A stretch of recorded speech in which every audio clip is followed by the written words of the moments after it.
I am an ICU doctor. You all need to take this shit seriously. The COVID-19 coronavirus is a huge threat to you and those you love. It is not the flu. It is much worse. I'm taking a few minutes now to write here because too many people are sticking their heads in the sand about this. Even some hospital workers are downplaying the severity. That behavior is bravado and it is stupid and inexcusably reckless. I'm also taking the time now because I genuinely believe we're not going to be able to deal with the surge pretty soon. I feel I must say that I am not very prone to hysterics. I deal with severely ill and dying people for a living, and I am telling you this is a big deal. I don't mean to insult those who know that already, but many haven't grasped the seriousness of this situation. Things are going to get much worse over the coming days and weeks. There is no cause to panic, and panic only makes things worse. Instead, use your head. Do not say this will all be fine and you're not going to modify your behavior. Don't gather with people. Avoid in-person contact wherever possible. That includes public transit, and if you absolutely must use it anyway, at least try to avoid peak hours. I know this isn't realistic for everyone. Do what you can. Do not touch your face. There's nothing funny about this. I know it's hard to be vigilant. Don't touch your face anyway.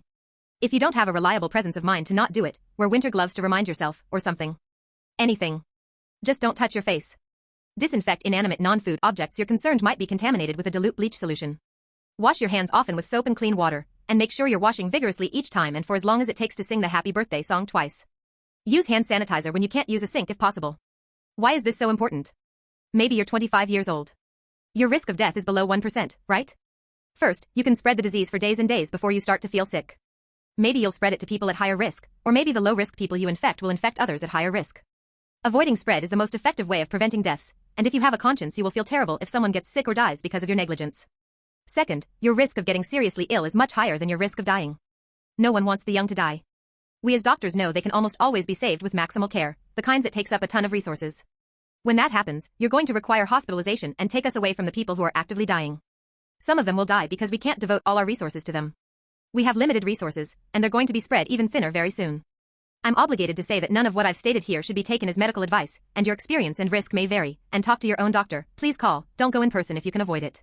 I am not your doctor, and I hope I won't be. Listen to the World Health Organization recommendations, https://www.who.in/emergencies/diseases/novel-coronavirus-2019. Reduce the risk to yourself and the people you're in contact with however you safely can. Take this seriously. You are in danger. The people you love are in danger.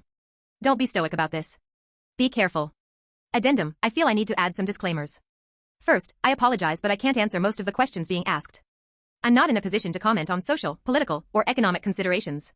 The views I express here represent my own alone, and not necessarily those of any other person, group, or institution. Most importantly, not panicking is truly both necessary and appropriate.